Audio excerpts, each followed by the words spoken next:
Hey everybody, Randy Patterson here with Boomerocity. You already know it, man. Big blues fan, and every chance I get, I'll talk to any good blues artist, known or up and coming, I don't care. But a favorite here at Boomerocity is none other than blues great Walter Trout. Interviewed him several times in the past. In fact, what you can see behind me now is a hint that, yeah, I get to interview the man for a sixth time. He's not the most interviewed person on Boomerocity, but he's pretty darn close. In fact, I think he ties for second with, I think, Beth Hart, who, by the way, sings a duet with him on this album, new album by Walter called Broken. In fact, they do the title song there. And there's only one other duet on the album. It's with Dee Snider. You guys know who he is. So the album is chock full of great new music that, as Walter always does, man, he always knocks it out of the park. So it's always a thrill to talk to our friend Walter Trout. And as always, if you don't mind, after you've watched this, would you share it? And would you like it? Hit the little like thing on whatever media you're watching or listening to this on. And would you subscribe? Subscriptions for any podcaster, videocaster, whatever you want to call us, is the lifeblood. It doesn't cost you anything, but it sure helps us out a lot. So be much appreciated. So without any further ado, here is interview number 6 with our good friend Walter Trout. Take care. It's been about a year or so since we last talked. How the heck have you been? Doing good, man. Still alive. You're looking great, man. A few years ago, we were beginning to wonder, huh? Yeah, I was beginning to wonder myself. Yeah. Well, you look a lot better than you did then, man. I'm sure glad you're still around making music. Yeah, me too. Me too. I'm having a good time. Well, good. Being alive and doing what I love, you know. Well, it shows, man. It shows in your performances and it shows in every record you put out, which is why we're talking today. But before I do, there's a young man that wanted me to tell you hello, even though you just talked to him yesterday, and that was Ricky Bird. His wife and I talked to him about an hour ago. Oh, did you? Okay. Yeah. And he said to me, "You're going to be talking to Randy Patterson, man." I said, "Okay, that's good. I'm glad you reminded me because I haven't had coffee yet and I don't know what I'm doing." Yeah, he called me this morning. He's a great guy. Oh, he is. I'm going to be interviewing him next week. His wife's a great friend of mine, and she believed in me years ago when I was still trying to get this Boomerocity thing going, and she treated me like royalty, and I never forgot it. And you know her background; she's dealt with royalty, so in the music business. So I have all the respect for both of them. They're a great couple. Yeah, yeah. So are you guys working together on some stuff or what? No, we've just kind of become buddies. We talk on the phone and we exchange war stories of the music business. And we're both from Jersey, New York area, and we have similar pasts, and we have some great talks, and we've been sending music back and forth. And he talked to me today about maybe trying to write some tunes together, which would be awesome. Great. That would be awesome. You guys would be a dynamite pair together, which I'm sure you've done some work before, but his new song's a good one. That's what we're going to be talking about next week. So, cool. This music business can be a small world for such a global reach, can it? Yeah, exactly. Well, man, you're still touring like a madman despite your health setbacks a few years ago, man. That's impressive. And you've also been busy in the studio. I love this new album. I know it doesn't drop for another bit, but tell me about this whole album. I mean, especially you got 2 dynamite people on there with you. Beth Hart, who I absolutely adore. You just barely edged her out on the number of being amongst the people I've interviewed the most times. And then, of course, Dee Snider, he recorded with you there too. So tell me about all this, man. This is great. Well, I think this album is sort of a reflection of the times we're in right now. I wasn't sure what to call it, but then I chose the song Broken. I think we're going through some tough times in the world with the wars and the polarization and all that. And when I sat down to write this record, I just started writing what I was feeling, and the songs came out. I can tell you, I just did another interview, and the journalist told me that at the end of the album, he wanted to commit suicide. And I'm like, well, I'm like, well, I don't know what to tell you, dude. Hey, Don't man, do it's it. the blues. Yeah, don't do it. You know, it's not Right. worth it. But I've said in other interviews is I used to really try to write upbeat, positive songs because there was enough out there that was not. And I can truthfully say this album is not that. I really kind of looked into myself and what I was feeling, and it just came out. I wrote this whole album in about a week. Wow. Wow. So I guess I was in a certain frame of mind at that point. I don't know. Well, the blues, obviously, in the beginning, that was the source of the genre, but it seems like over the years, it became a little formulaic with some people, but you have always maintained, a grip on what the blues is really about and being real about it. When I've heard your music way back in the beginning, you were always, I mean, I could feel like you were writing right from your heart, no matter what it was, happy, sad, mad, whatever. Yeah. It was real. Even when you were doing cover songs, I mean, it just felt like it was the first time being played, the first time being heard. And so you seem to have a knack for being able to really, truly, as a true blues journeyman, tap into that and show it for the realness that it is. What do you attribute being able to do that? Because obviously many try and not very many succeed at it. I can't say that there's some process I have to do that or something. It's just who I am. And it's been from the very beginning. I mean, the first song I ever wrote was called Earrings on the Table, and it's on YouTube. You can hear it. And it was after my high school girlfriend left, and we had been together, and she left, and I was lonesome, and I wrote her a song. She had left her earrings on the side table there.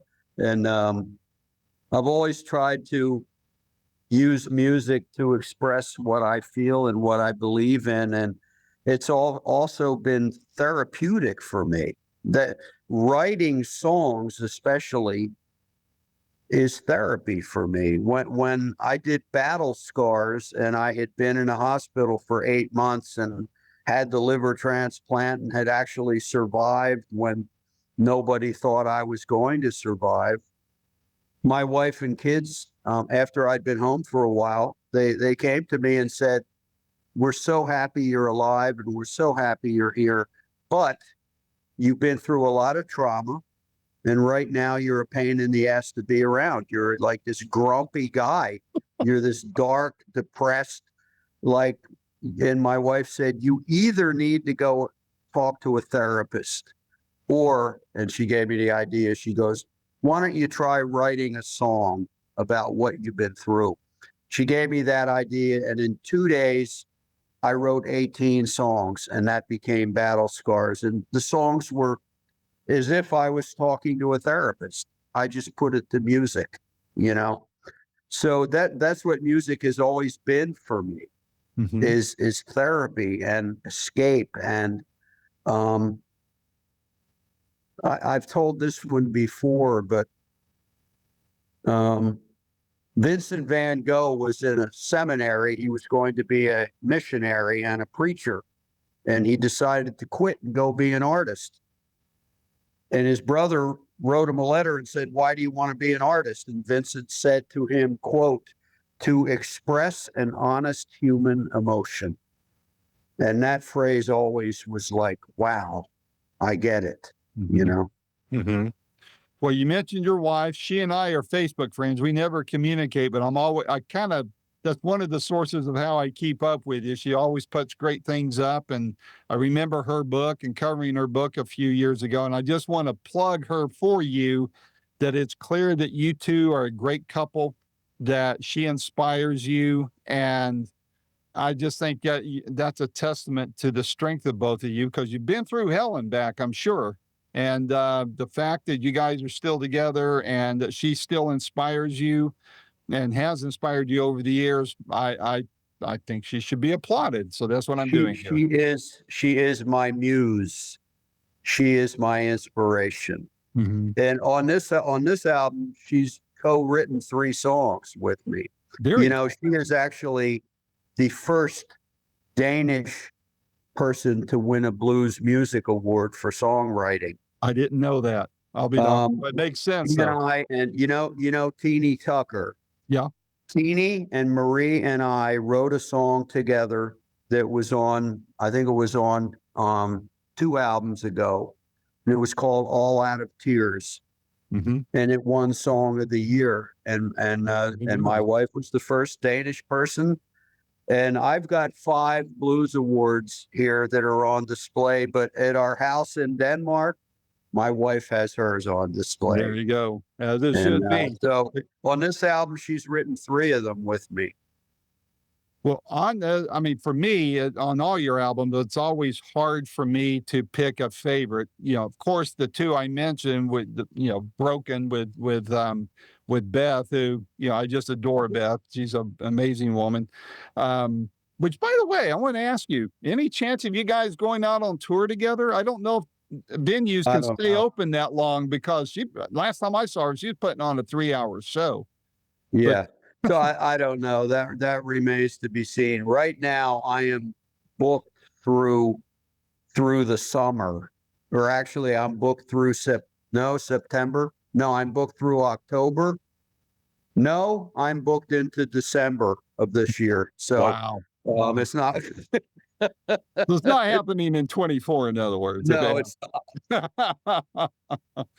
Well, the album from beginning to end, I don't want to edge out Dee Snider either. That's an amazing rocker you guys did there too. But what are you hearing from fans that, or people, such as myself, who have already got a chance to hear the album ahead of its release? What's the feedback you're hearing? Well, because the album is still not out yet, I can tell you I've played it for people, especially Broken with Beth.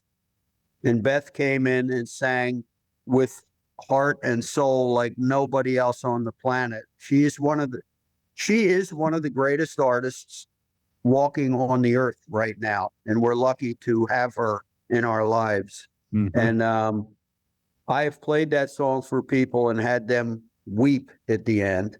I played it for a well-known musician who I won't name, who was with their wife, and at the end of the song, they stood there and they embraced and started sobbing.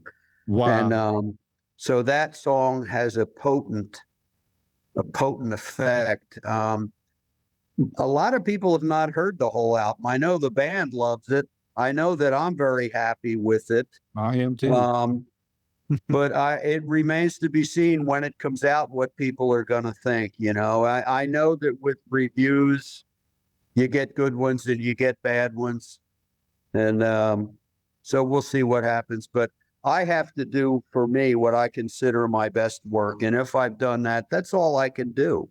And some people will like it and some people won't. And well, I think that's why you and Beth sound so great together, because, it occurs to me that you both are the same kind of writer and same kind of performer. It's just like, pardon the phrase, balls to the wall and, pedal to the metal, just put your heart out there, and you're not afraid of that. Neither is she. And it's warts and all. It's the grist and the grime of life. And you guys express that so eloquently and so raw, that I would love to see a whole album of you two together. That would just, one thing on there that is amazing to me is She did a lot of albums with Joe Bonamassa, and she's done her own albums, but I can't remember many times hearing her sing harmony with somebody. And when she came in and was singing, and then she started singing harmony with me on the chorus and on the last verse, I was like, oh my God, does that sound great? Our voices together with her singing a high harmony, she's just the greatest. She really is. She's our Janis Joplin now, in my opinion. Yeah, even more though, because she also writes amazingly. Yes. She also is a great piano player and a cello player. Oh, I didn't know about the cello. Oh, yeah, I did. Yeah, I she did. studied cello in music school. She was a cello major. Yep. She's the real deal, man. You know? Yep, she really is. And to have the medical side of things taken care of. I know the last time we talked, she was very open about it, very transparent. And gosh, to see her on an even keel now is just, that makes me almost cry, because I know just a small part of what she's gone through. Yeah. And she's so much happier now and so much more prolific. And to see you two working together, oh my gosh, so all that said, I mean, maybe this is an anticlimactic question, but out of all the songs, I mean, you've already heard me plead my case on hard to always pick one, but which one do you point to as a calling card as you demo the album to people, or as you perform some of the songs ahead of time? It's funny. The song I think that I've listened to the most, and that maybe is my favorite, is one that most people aren't going to pick, and it's called I Want to Stay, and it's a ballad. And I wrote it with my wife, and I said to her, let's write a ballad about the first night we spent together. The first time we spent the night together, what did we feel like? We were discovering that we loved each other. How did that feel? And I wanted it to be sort of something maybe like in a vein of like Curtis Mayfield. I'm playing Curtis Mayfield guitar on there. Really? If you listen, is Curtis Mayfield guitar licks around the The licks. vocal. Okay. Yeah. And so that one I listen to a lot, and it pretty much 90% of the time brings me to tears because of the subject matter, you know? Wow. Well, that's being pretty transparent and vulnerable too. Not everybody wants to do that, at least, at least not admit to it. She was a big part of that song too. Wow. Very cool. I want to shift gears for just a moment before we wrap things up, because I know you got other interviews, but where do you feel the state of the blues is now? I mean, we've talked a lot over the years. There's some great artists out there. There's some up and comers who are slowly but surely taking the mantle of the blues. And, as some of us old timers die off, and, there's these younger ones coming up that are generating new fans. But how strong do you think that base is compared to your base? John Mayall's bass, people like that. Do you feel good about the future of the blues? I think the blues is in great shape. I think there is a huge crop of young musicians who are carrying this on and taking it different places. And it's very exciting to me.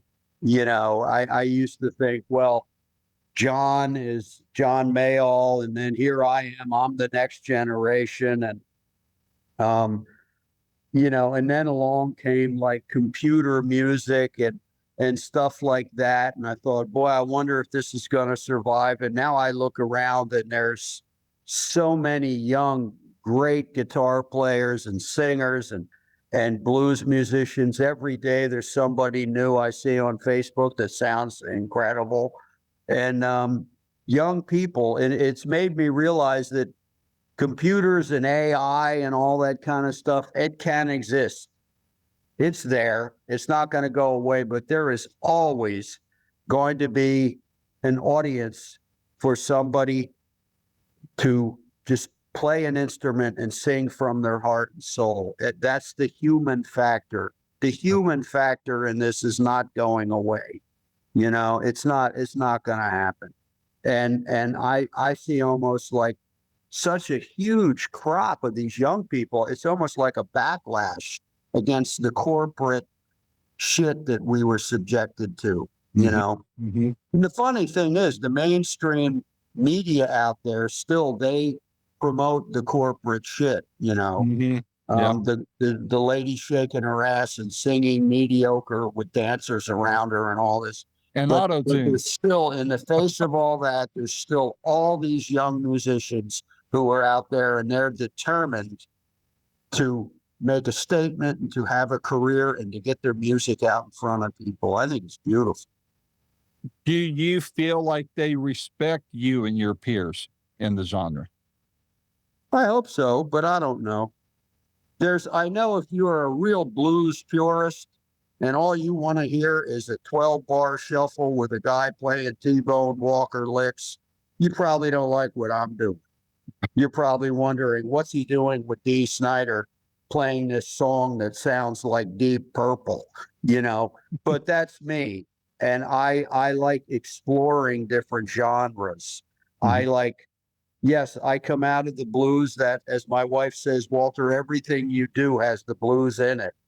But I also grew up in the era of Crosby, Stills and Nash and Joni Mitchell and Mountain and the Cream and Jeff Beck and Led Zeppelin and these people.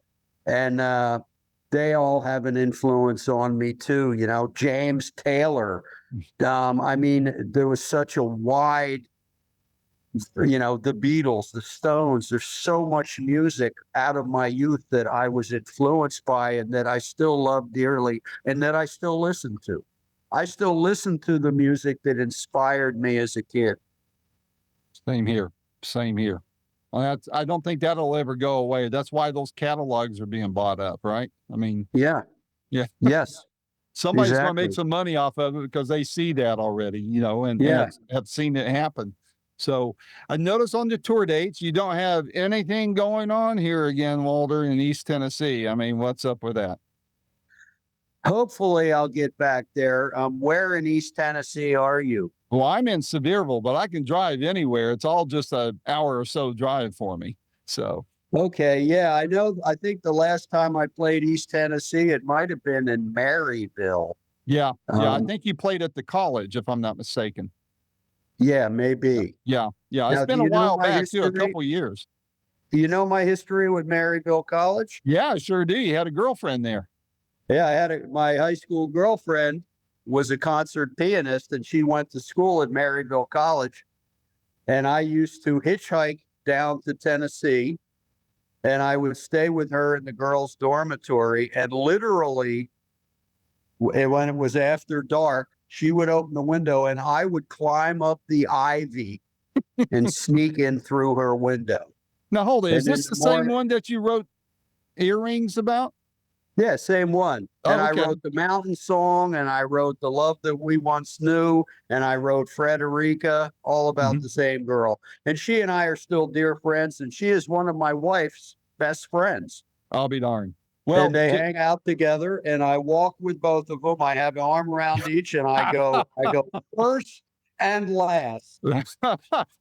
I love it. I love it. Well, I was born at the hospital, almost spitting distance from the college. That's where I was born Okay. back when that hospital was still a log cabin, you know. Yeah. So, Okay. and my grandfather worked at the aluminum plant nearby. So, Okay. I knew you had some ties there to Maryville, and that was good. So, what else? You said some of the tour schedule. What else you have on your radar for the rest of the year? Well, this thing, matter of fact, in 4 days, I'm leaving for 2 weeks in Australia. And then I get back from that and I'm home for a couple of weeks. And then this album comes out on March the 1st. And I do some West Coast dates in March. And then at the end of March, I go back to Europe and I do 6 weeks in Europe. I cover the continent there in 6 weeks. That's going to be a long one. When you're 73, a 6-weeker now is a bit daunting. I used to do 12 weeks with Mayall, didn't think anything about it, but right now 6 weeks is kind of like, oh boy.